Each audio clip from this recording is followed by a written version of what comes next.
Hello.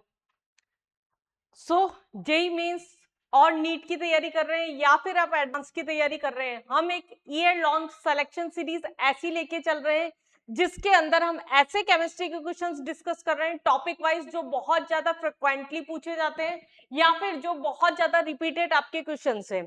तो हम इस तरह की सीरीज लेके चल रहे हैं जिससे आपको आइडिया रहे पढ़ते टाइम पे भी कि किस तरह के क्वेश्चंस हमारे पास में बहुत ज्यादा पेपर में आते हैं। हम फालतू में किसी टॉपिक को बिल्कुल इलांगेट करके पढ़ते जा रहे हैं लेकिन उसके क्वेश्चंस काफी कम आते हैं। तो इस तरीके से हमें साल भर स्टडी नहीं करनी, प्लस साथ में ये है रिपीटेड पीवाईक्यूज। तो इसका मतलब हमें पीवाईक्यूज की प्रैक्टिस टॉपिक वाइज केमिस्ट्री की साथ साथ होती जाएगी।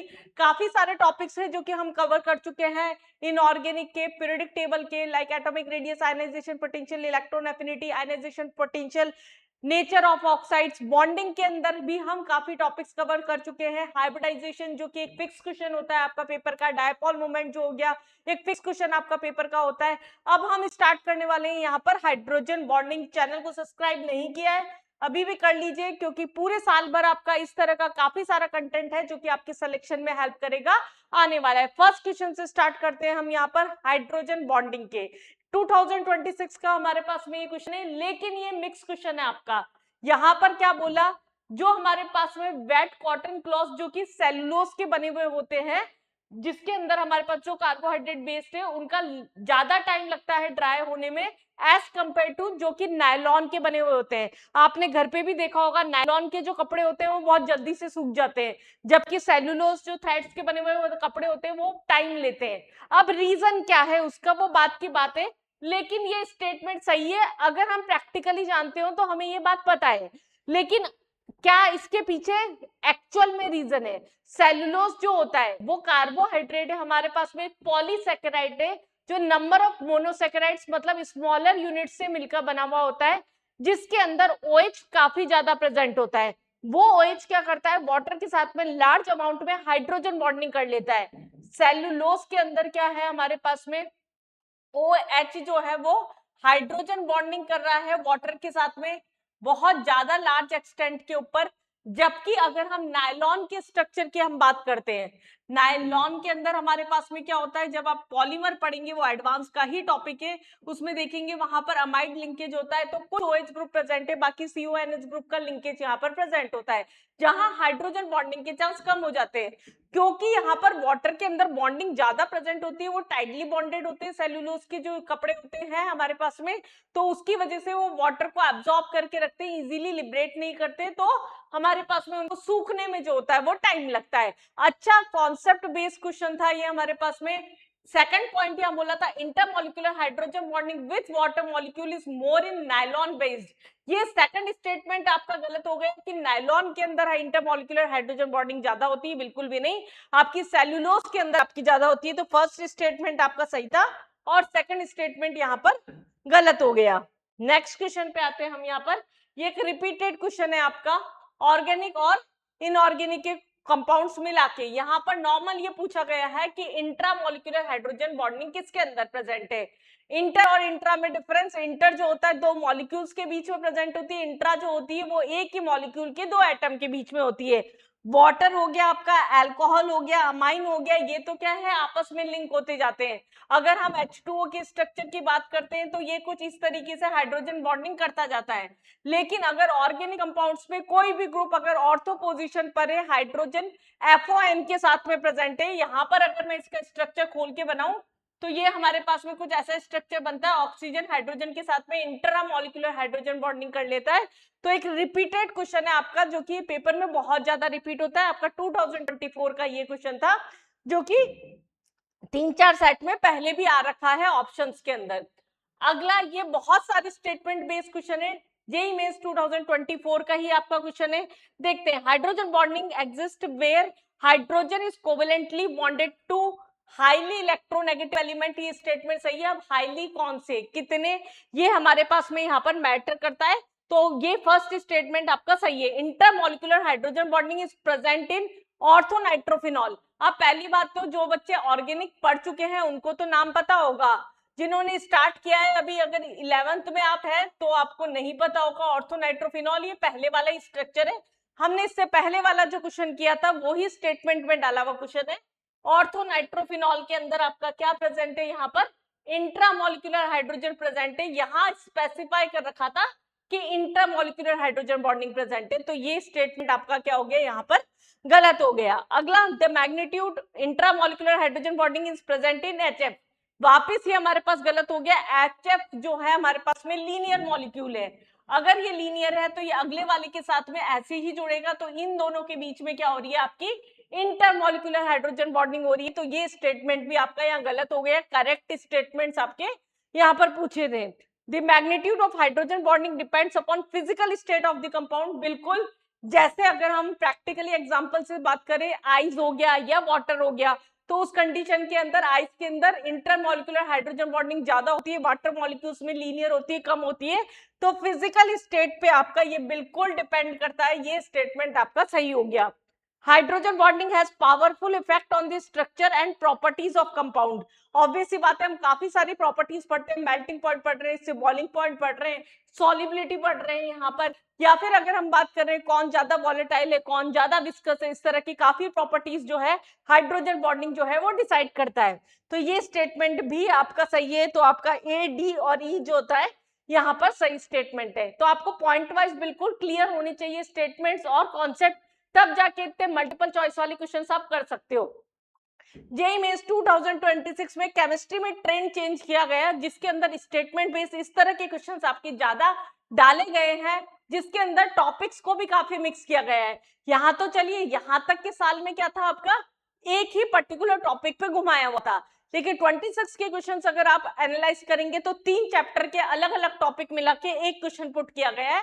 तो मिक्सिंग केमिस्ट्री के अंदर जो है वो बढ़ने लग गई है। अगला क्वेश्चन, ये कंपाउंड तो अब आपको याद हो गया होगा, क्या पूछा है, number of molecules which can exhibit hydrogen bonding, किसके अंदर हाइड्रोजन बॉन्डिंग है, उसके इंटीजर बेस्ड क्वेश्चन में था। ये आपका क्या हो गया, ROH हो गया, एक तरह से अल्कोहल है। अल्कोहल आपस में क्या कर लेता है, इंटरमोलिकुलर हाइड्रोजन बॉन्डिंग कर लेता है। वाटर के अंदर होती है यहाँ पर C2H6 C6H6 दोनों के अंदर ही हमारे पास में FON में से कुछ भी नहीं है, ये नहीं करेगा, ये इंट्रा कर लेगा, लेकिन करेगा तो सही। HF अभी अभी बताया था NH3FON, तो ये भी आपका कर लेगा। तो आपके 1 2 3 4 5 कंपाउंड से जिसके अंदर यहाँ पर हाइड्रोजन बॉन्डिंग एग्जिस्ट करेगी, डिपेंड करता है इंटर इंट्रा, उससे कोई फर्क नहीं पड़ रहा कौन सी एग्जिस्ट कर रही है, केवल ये पूछा गया था। चलिए नेक्स्ट क्वेश्चन के ऊपर आते हैं। अब यहाँ पर ये आपका जैसे फिजिकल स्टेट बेस एक क्वेश्चन पूछा था अभी कि उसके फिजिकल स्टेटस पे डिपेंड करता है क्या, इसी टाइप का ये क्वेश्चन यहाँ पर पूछ लिया। Hydrogen bonding in the following compound is correctly represented, ये मान के चलिए आने वाले साल में 2027 या 28 के अंदर इस पैटर्न का या ये क्वेश्चन जो है किसी सेट में रिपीट हो सकता है, ऐसे चांसेस काफी ज्यादा है। इस पर्टिकुलर क्वेश्चन की बात कर रही हूं मैं यहाँ पर। लिक्विड वाटर यहाँ पर बोला, आइस बोला, इम्प्योर वाटर बोला। अब हमें पता है अगर लिक्विड वाटर है वो तो नॉर्मल क्या करेगा, लीनियर हाइड्रोजन बॉन्डिंग करता जाएगा, लेकिन अगर आपने आइस का स्ट्रक्चर देखा है तो वो पूरा एक केज लाइक स्ट्रक्चर बना लेता है। अगर हम बात करते हैं तो एक बार में वो दो पॉइंट से भी यहाँ पर जैसे अगर अगला हाइड्रोजन अगर आ रहा है तो ये हाइड्रोजन यहाँ पर हुआ, फिर ऑक्सीजन हुआ, फिर हाइड्रोजन हुआ, इधर का ऑक्सीजन हुआ, वो दोनों तरफ से हाइड्रोजन बॉन्डिंग कर रहा है। इस तरीके से पूरा केज लाइक स्ट्रक्चर बना के कंपैरेटिवली कॉम्पैक्टली पैक्ड होता है। तो इसका मतलब इसका हमारे पास में हाइड्रोजन बॉन्डिंग का स्ट्रेंथ जो होगा वो सबसे ज्यादा होगा, फिर लीनियर का होगा, और इम्प्योर वाटर के अंदर क्योंकि इंप्योरिटीज आ जाती है तो वो स्ट्रेंथ को कम कर देती है, कुछ इंप्योरिटीज की वजह से कभी कभी बॉन्डिंग हो भी नहीं पाती।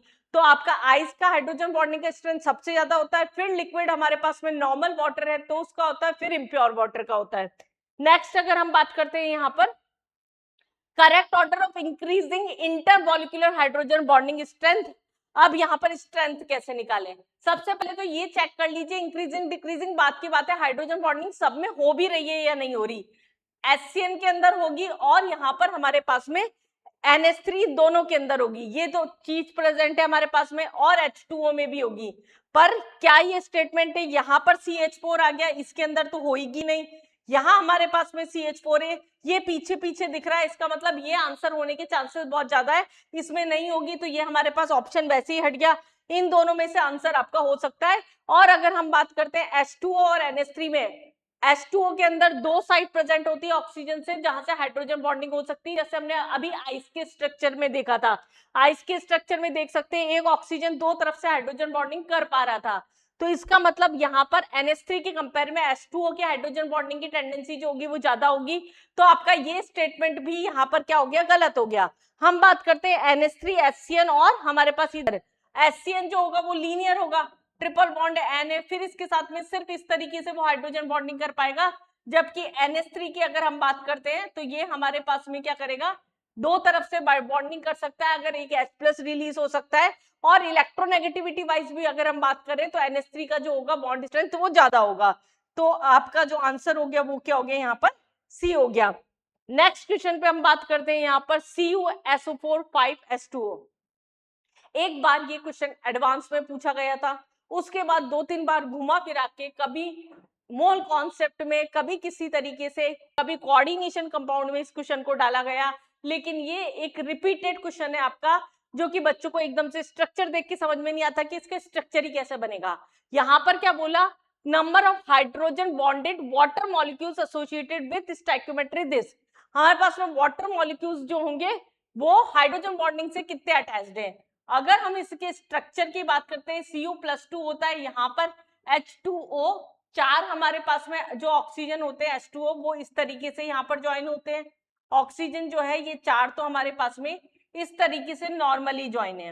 अब कंडीशन क्या बचती है हमारे पास में, एक H2O जो बचता है वो किसके, सल्फेट आयन के साथ में यहाँ पर जुड़ा हुआ होता है।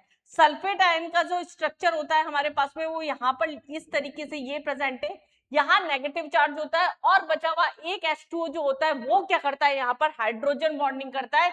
ये H है, ये H है।